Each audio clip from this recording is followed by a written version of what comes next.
If you have a strong drink sitting in front of you, glass, you can see through it.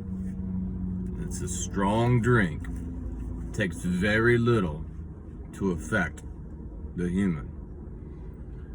Much like in leadership, you will either be the strong drink or be destroyed by the strong drink. When you get to certain levels of leadership, certain levels of interaction on this earth, you will either become that strong drink where your influence is so deep and broad and behind the scenes that it just takes a little bit of word spoken, a little bit of action, and you create results and changes in atmospheres. On the alternative side of that, the gray area gets less and it gets much more crystallized in black and white form and distinction, that if you don't become that at certain levels of leadership, you become destroyed by strong drink. Sustainability really cannot be maintained over a long period of time and create lasting legacy unless we own it in the closet. Meaning, behind the scenes, the 99% of the time, the 1% that it might be visible to the public, the 99% of the time that's in the dark chambers, the wee hours of the morning, working behind the scenes, owning it, internalizing it, knowing it. That's how you create sustainability. Let me first say that I'll be saying two things here, and we are not talking about only men. I'm going to use a reference, but we are very much addressing this to both men, women, and youth. It's just going to be a reference. Also, when I speak of intoxication, we are not doing a study on alcohol. We're going to be speaking of being intoxicated with different things and how that can affect your leadership.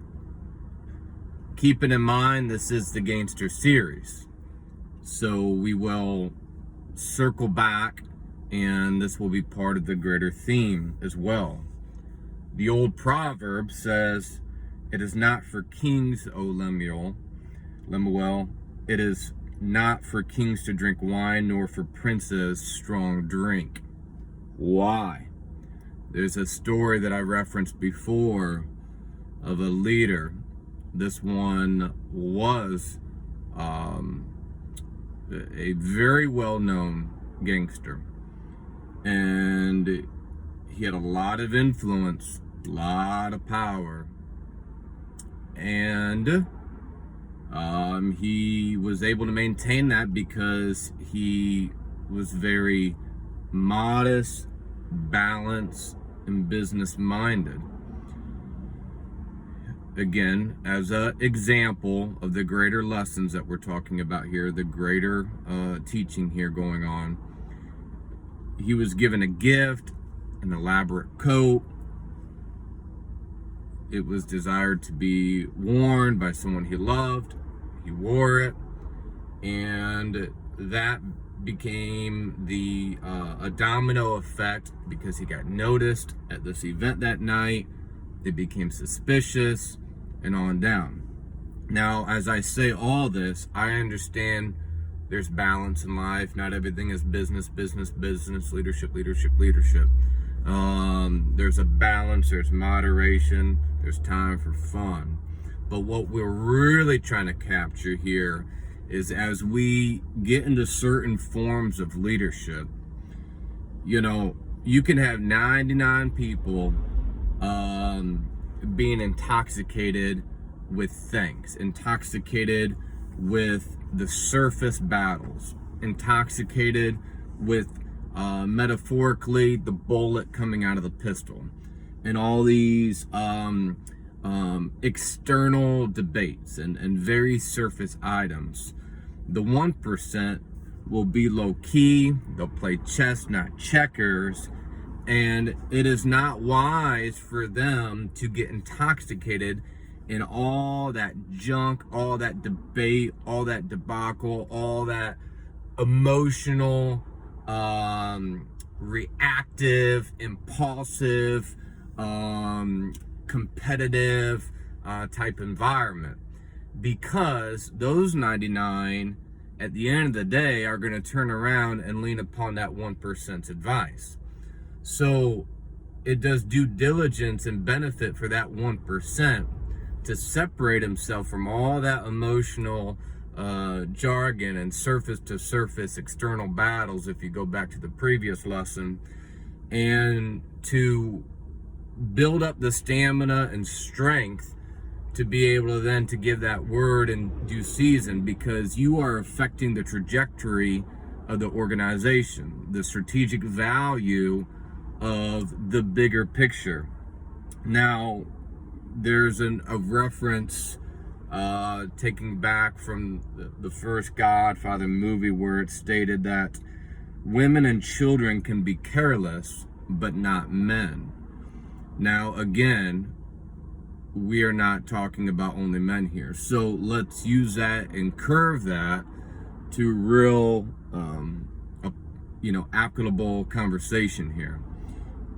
Whether you're a woman, youth, or man, and you are going down a pathway of very strategic, value-oriented, centered, long-term leadership, then it is imperative for us to know the value of responsibility. In fact, responsibility is not something we clock into. It's something we fall in love with. It becomes part of our nature to care for those around us. Again, that does not give you license to have imbalance and to run yourself in the ground. That's no good for anyone. But the reference is there are people who can be careless seemingly out there. Sometimes so careless they can barely take care of themselves, let alone others. You think of youth, people coming up in leadership, if we say that as more of a metaphor. Maybe the carelessness can be greater because the amount of impact would be less. And here's what I'm going to say to that. The moment you start minimizing your value to say, oh, I'm not that supreme head honcho yet, therefore I can act like a fool, is the moment that you do yourself a disservice to really give yourself the value that you do deserve. You've got to be able to recognize your value long before other people do. Results catch up with it.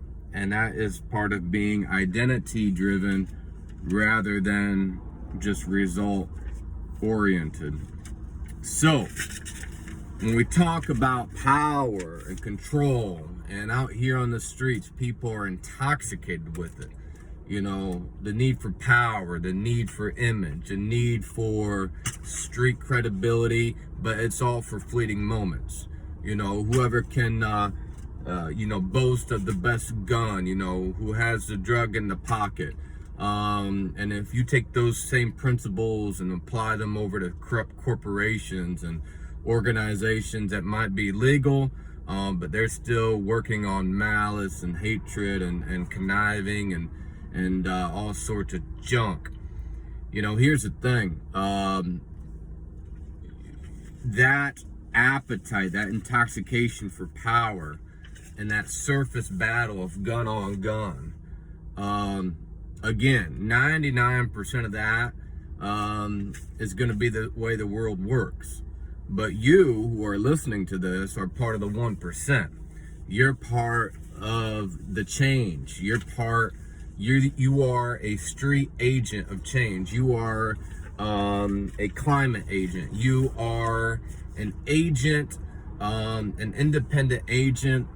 You got, a little bit of undercover in there. You got a little bit of CIA. You got a little bit of ministry. You got a little business, whatever. It's all wrapped up inside of you. You are the 1%.